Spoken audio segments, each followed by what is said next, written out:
adventures. I'll be your royal host, Zoey Brown. During this Bedtime book adventures, we'll take an adventure with Afia to learn about her homeland and Afia the Ashanti princess, a visit to the Motherland. Written by Crystal Boateng, illustrated by Gabrielle and Chiva. Afia the Ashanti princess. Each morning when Afia wakes up, she puts on her favorite tiara, the one with pink and green rhinestones, and looks at the rainbow-colored poster on her wall that says, "Dream big, little princess, the world is yours."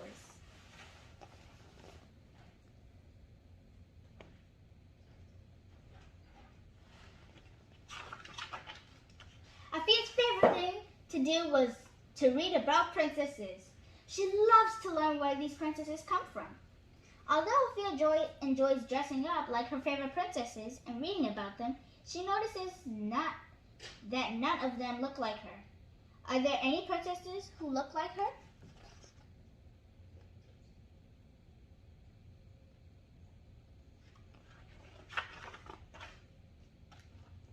Afia has always heard stories about the Motherland, Ghana.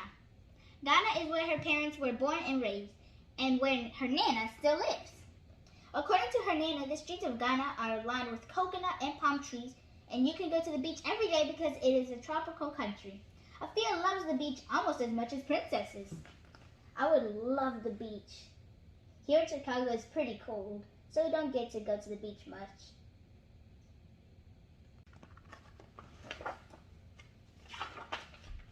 When Nana comes to visit, she brings amazing gifts like wood carvings, handmade outfits sewn with colorful fabrics, and trinkets with beads.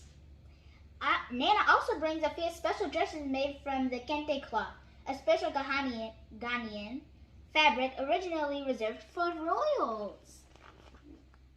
What do you think about that? She's wearing clothes for a royal. It got interesting. Nana tells Afia that the kente cloth is worn by Ghanaians during special occasions.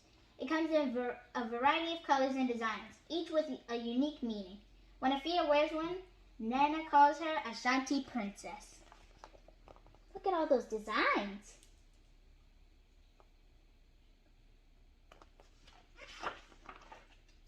One day, as Afia was trying on a kente outfit, she turns to her mommy and asks, "Are there princesses in Ghana?"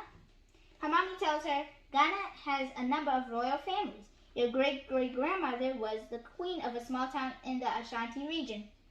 The phone starts ringing as Afia asks, "I'm a real princess?"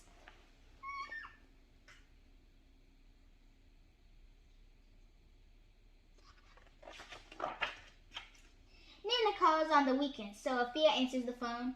"Hello, Nana. When are you coming to visit soon? Am I a princess? Please tell me about my great-great-grandmother." Nana cannot get a word out until Afia finally has to take a breath. "Well, come visit me in Ghana, and we can talk about your great-great-grandmother," said Nana. Afia was so excited. She had always wanted to visit Ghana.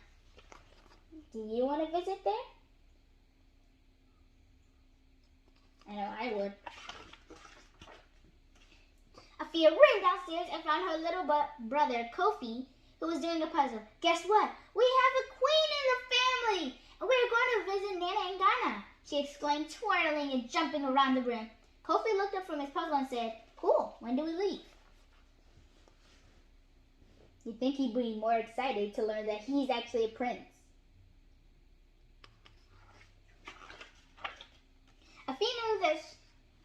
Afia knew that she had to prepare for this trip, but did not know where to begin. She waited until her daddy got home from work and told him that she was starting a journal of things she needed to know for her trip in Ghana. Afia knew Ghana is in Africa, but she needed to learn more. Her daddy was excited to give her a lesson in geography. What's your favorite subject in school? Mine is art.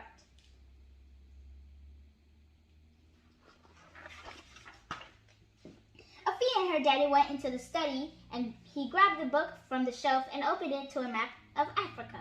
He pointed to the map and pointed out some specific facts. Number 1, Ghana is located on the west coast of Africa, in between Côte d'Ivoire and Togo. There are 2 seasons in Ghana, the dry season and the rainy season. Afia's trip is during the dry season. Ghana is divided into 16 regions. Afia and her family are from the Ashanti region, and the capital is Kumasi.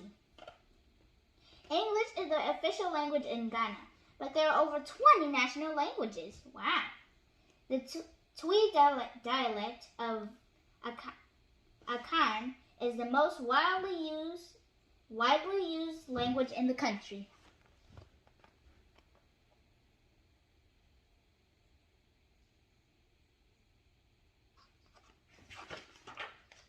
The next day, Afia called her cousin who visited Ghana last summer.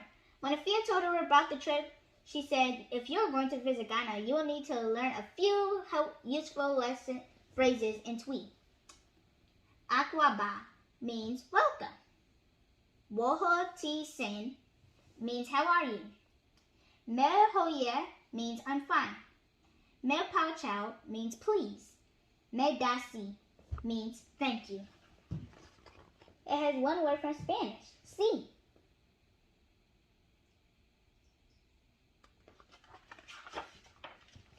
The day finally arrived for the big trip. Although Afia was excited, she was also nervous since this was her first time flying on an airplane. It is going to be okay, Mommy reassured her. You will be able to sleep throughout the entire flight. Once they boarded the plane, Afia settled into her seat between Mommy and Kofi. Before she knew it, she had fallen asleep on Mommy's shoulder. The plane touched down at the Kotoka International Airport in Ghana's capital city of Accra, just as the sun was rising.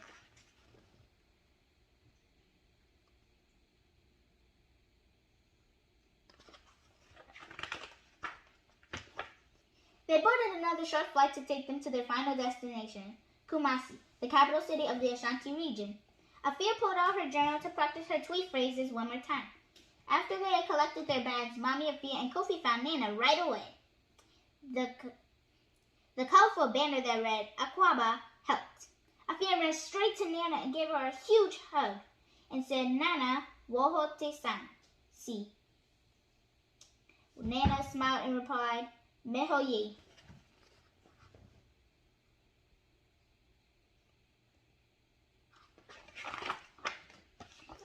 On the drive to Nana's house, Afia thought that statues at every intersection were amazing. She asked, why are there so many statues in this city? Nana explained each one represents a momentous period in the city's history.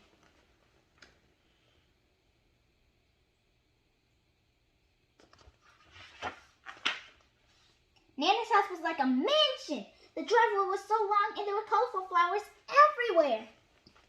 I would love to live here. It's so pretty.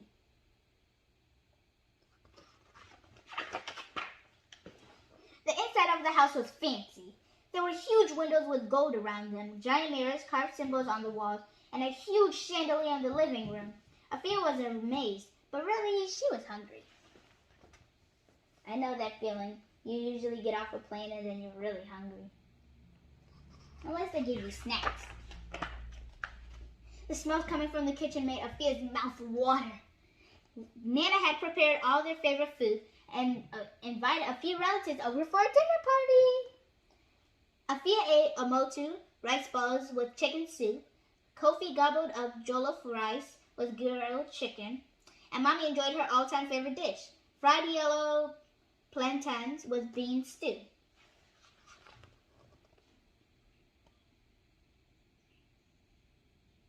The words in Ghana are hard to say, but they're fun. Afia could not keep her eyes open after dinner. She wanted to stay up and get to know her cousins, but the jet lag got the best of her. Go ahead and get some rest, my Ashanti princess. We have a big day ahead of us tomorrow, whispered Nana. This part makes me sleepy.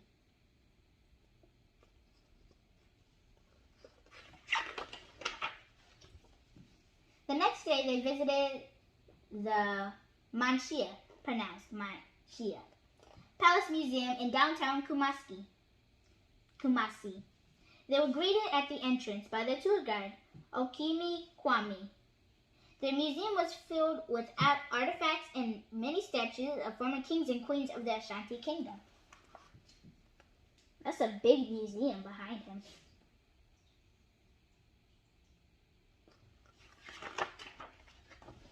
They stopped in front of a statue of a woman dressed as a warrior and read the story of the young Ashanti queen known as the warrior queen. It goes like this.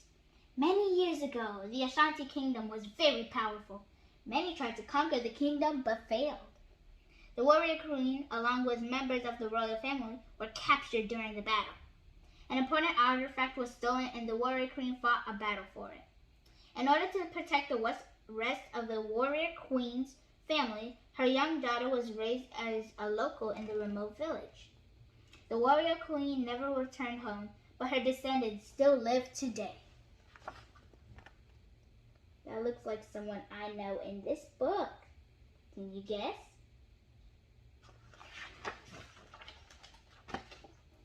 Okimi Kwame turned to Afia and Kofi and said, "We have been awaiting your arrival.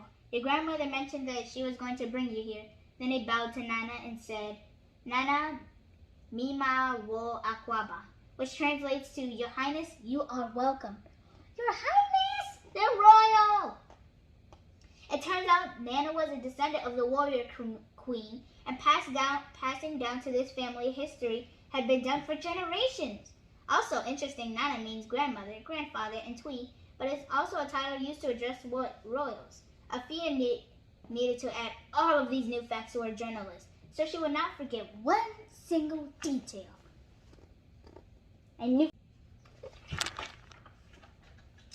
Okimi Kwame led them through a secret passage to the current palace. The king met them and presented them with intricately hand-woven kente cloths and said, "You are always welcome to the palace."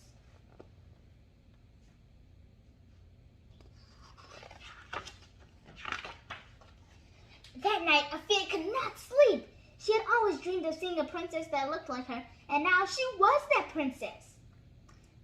Afia realized she wanted to be more than a princess who wore fancy dresses and glittery tiaras. She wanted to be courageous, selfless, and honor her family history. That's what all princesses should do, in my opinion. Like the ancestors who came before her, she wanted to be a warrior princess.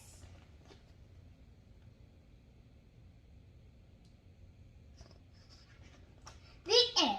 Now it's time for my 5-star checklist. Number 1, does the cover pop? Yes, it does, because it has Afia looking in the mirror at her Ashanti princess self, and I really love the peacock because it just brings so much color, and I really love the designs on it. Number 2, does it include vibrant pictures? Yes, it does, because as you can see in this picture, there are so many colors and the colors blend together, and I just really want to live there. It makes me feel like that. Number 3, did I learn something new? What I learned was English is the official language of Ghana, even though it has over 20 languages. Number 4, can I relate to this book? I can halfway relate because I also think of myself as a princess. Number 5, is it fun to read? Yes, it is, because it's about a girl's journey to her motherland to find out she's royalty. This book received 5 out of 5 stars. See you next Wednesday, 8 p.m. Central. KidBits with Zoey Brown. Bedtime Book Adventures. Good night.